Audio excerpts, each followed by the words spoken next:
Площадь посева яровых по региону 144 тысячи гектара, из них 24 тысячи под зерновые. В Министерстве сельского хозяйства подвели итоги работы за прошедший месяц. Такая практика в региональных ведомствах введена после соответствующего поручения правительства. Жаридат Халухоева расскажет. До начала весенней посевной немного времени, и уже сейчас необходимо позаботиться, чтобы этот процесс прошел по графику и без отсрочек. Как отмечает начальник отдела земледелия и растениеводства, составлен план работ по посеву, определен объем семенного материала и удобрений на закупку для всех сельхозпредприятий республики. Семенной материал для яровых культур мы достанем. У нас есть договор с соседями Краснодарский край, там, с Араховскими краями, Кабардино-Балкарии. Ну, пока мы так работаем с ними. А так у нас две позиции, которые сегодня особо надо внимание обратить, это средства защиты растений и минеральное удобрение. То есть первое минеральное, а потом средства защиты растений.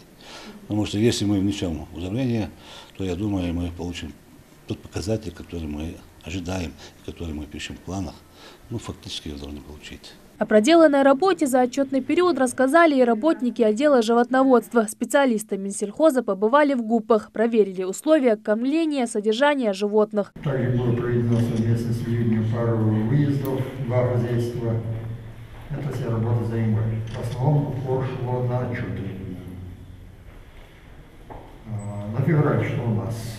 Планово заложена выездная проверка хода зимовки скота в 3 хозяйства и подготовка проходной кампании. И с тем, что у нас объем работы такой огромный, и усиленно растем на год. В целом, как оцениваете состояние животных? В целом отлично. С кормами как? С кормами обеспеченность есть. Ну, на сколько процентов? На 100%.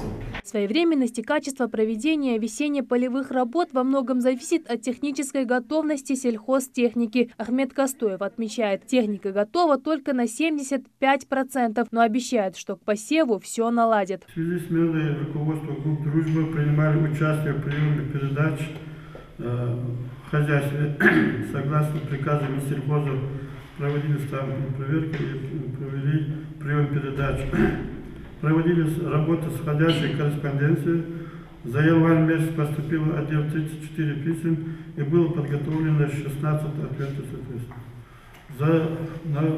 На февраль месяц составлен план работы. Согласно плану должны контролировать за ходом ремонта и подготовки сельскохозяйственной техники весенней полевой работы. В целом, проделанной работой за прошедший месяц замминистра остался доволен. Без замечаний, конечно, тоже не обошлось, которые работникам отделов поручили устранить уже в этом месяце. Ежечасные, ежедневные работы, подготовка к весенним полевым работам идут, поэтому да, отделы отчитались, отделы рассказали о своих проблемах, о своих достижениях, поэтому все это будет учтено, все это будет взято на карандаш. Такие ежемесячные отчетные совещания проводятся по поручению правительства Ингушетии. Без всякого сомнения, отмечают в министерстве, они приносят свои плоды. Жаридат Халухоева, Рамазан Мержоев, Новости 24.